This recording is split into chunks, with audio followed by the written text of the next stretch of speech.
ఇష్టం వచ్చిన చోట కొట్టడం. వీళ్ళిద్దరినే కాదు, వందలాది మంది ఆడబిడ్డల్ని ఈడ్చుకొని గుంజి పారేసి వారి మీద భౌతికంగా దాడి చేసి అత్యంత హేయంగా, అత్యంత దుర్మార్గంగా, అత్యంత కిరాతకంగా ఈ రాష్ట్ర పోలీసులు ప్రవర్తించిన విధానం ఏదైతే ఉందో దీన్ని వదిలిపెట్టం. ఖచ్చితంగా నిన్న జరిగిన దమనకాండకు మొత్తం ఆధారాలు ఉన్నాయి, వీడియో ఆధారాలు, ఫోటోలు అన్ని ఉన్నాయి. ఇక్కడ ఉన్న మహిళా కమిషన్ పోతాం, ఇక్కడ ఉండే హ్యూమన్ రైట్స్ కమిషన్ కి పోతాం, అవసరమైతే జాతీయ మానవ హక్కుల కమిషన్ కి పోతాం, జాతీయ మహిళా కమిషన్ కాడికి కూడా పోతాం. ఇచ్చిన మాట నిలబెట్టుకోమని ప్రజాస్వామ్యంలో అడిగే హక్కు తప్పకుండా వాళ్ళకు ఉన్నది. వాళ్ళు అడిగిందేమి గొంతమ కోరిక కానే కాదు. ఇప్పటికైనా ముఖ్యమంత్రి స్పందించాలే. 16వ తారీఖు అసెంబ్లీ ప్రారంభం కాబోతా ఉంది. తిరిగి ఈ లోపల స్పందించి వారికి న్యాయం చేయి, లేకపోతే అసెంబ్లీలో కూడా నిన్ను వదిలిపెట్టం. అసెంబ్లీలో కూడా తప్పకుండా ఆడబిడ్డలకు ఇప్పుడే నేను మాటిచ్చిన, కేసీఆర్ గారు ఏ రకంగానైతే మాకు మొన్న దిశానిర్దేశం చేశారో ఆశ ఆడబిడ్డల కోసమే కాదు ఇతర చిరుద్యోగులకు కూడా అండగా నిలబడండి అని చెప్పారు. అదే ఆలోచనకు అనుగుణంగా 16వ తారీఖు నుంచి ప్రారంభమయ్యే అసెంబ్లీలో కూడా ప్రభుత్వాన్ని నిలదీస్తాం. మరొక వైపు మానవ హక్కుల సంఘం, అదేవిధంగా మహిళా కమిషన్ కూడా తప్పకుండా కలుస్తాం.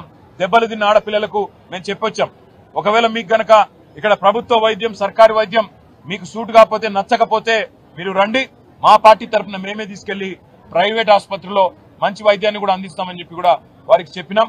ధైర్యం కూడా చెప్పాము, ధైర్యంగా ఉండండి, పోరాడండి, మీకు అండగా మేమంతా కూడా ఉన్నాం, మీతో భుజం భుజం కలిపి నడుస్తామని చెప్పాం. అసెంబ్లీలో కొట్లాడతాం, బయట కూడా కొట్లాడతాం.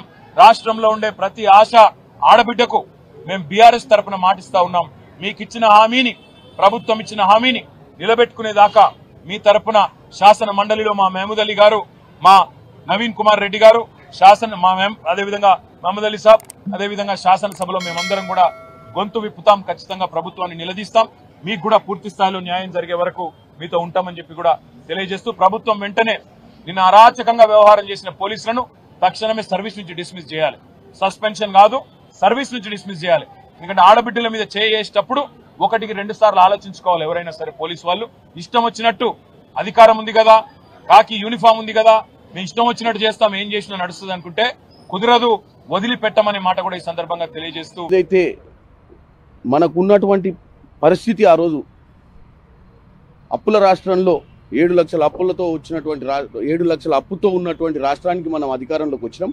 వాటన్నిటినీ కూడా ఆర్థిక శాఖ మంత్రిగా అన్ని పరిష్కారం చేసుకుంటూ, ఇటు మెస్ ఛార్జీల కానించి మొదలు పెడితే, ఇటు రైతు రుణమాఫీ నుంచి అన్ని అంశాలల్లో, ఇటు 200 యూనిట్ల కరెంటు, సిలిండరు, ఇట్లా అన్ని కార్యక్రమాలు ఇచ్చిన వాగ్దానాలు కూడా నెరవేర్చుకుంటూ ఎంత కష్టం ఉన్నా కానీ వాటన్నిటిని అధిగమించి ముందుకు పోతున్నాం.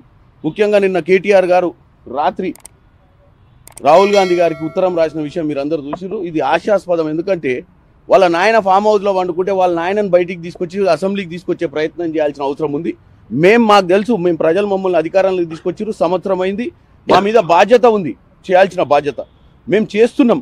కానీ ప్రతిరోజు మేము అధికారంలోకి వచ్చిన సంవత్సరం నుంచి ఓర్వలేక విషం కక్కుతూ రోజు ఏదో విధంగా తప్పుడు ప్రచారం చేసే ప్రయత్నం చేస్తున్నారు ఈ కేటీఆర్, హరీష్ రావు గారు. అసలు రాహుల్ గాంధీ గారికి ఆయన ఉత్తరం రాసేది ఏంది నాకు అర్థం కాంది. రాహుల్ గాంధీ గారికి తెలుసు మన రాష్ట్ర పరిస్థితి, మన నాయకులు ఏం చేస్తున్నారో తెలుసు, ప్రజలకు కూడా తెలుసు. ఇవాళ రైతు రుణమాఫీ నుంచి ఇవాళ ఒక ఏకకాల రైతు రుణమాఫీ భారతదేశంలో మొట్టమొదటిసారిగా చేశారు.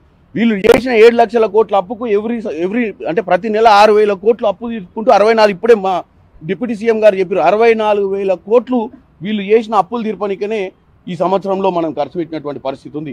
అవి కాక 21,000 కోటి రుణమాఫీ చేసినాం. ప్రతి నెల 1వ తారీఖు జీతాలు వచ్చే విధంగా పనిచేస్తున్నాం. ఇవాళ మెస్ ఛార్జీలు పెంచినాం.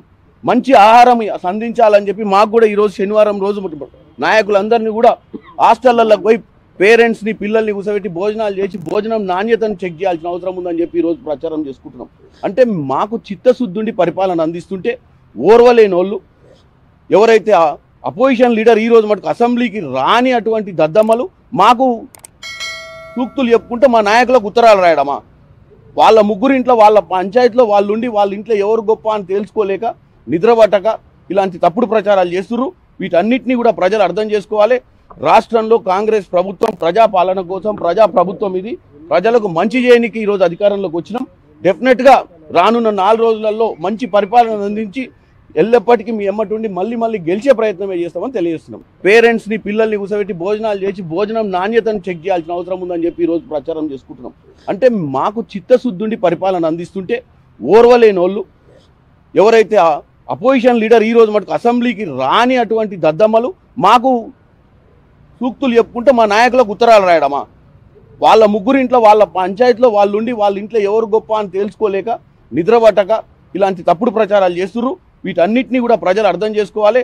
రాష్ట్రంలో కాంగ్రెస్ ప్రభుత్వం ప్రజాపాలన కోసం ప్రజా ప్రభుత్వం ఇది. ప్రజలకు మంచి చేయడానికి ఈరోజు అధికారంలోకి వచ్చినాం. డెఫినెట్గా రానున్న 4 రోజులలో మంచి పరిపాలన అందించి ఎల్లప్పటికీ మీ ఎమ్మటి మళ్ళీ గెలిచే ప్రయత్నమే చేస్తామని తెలియజేస్తున్నాం.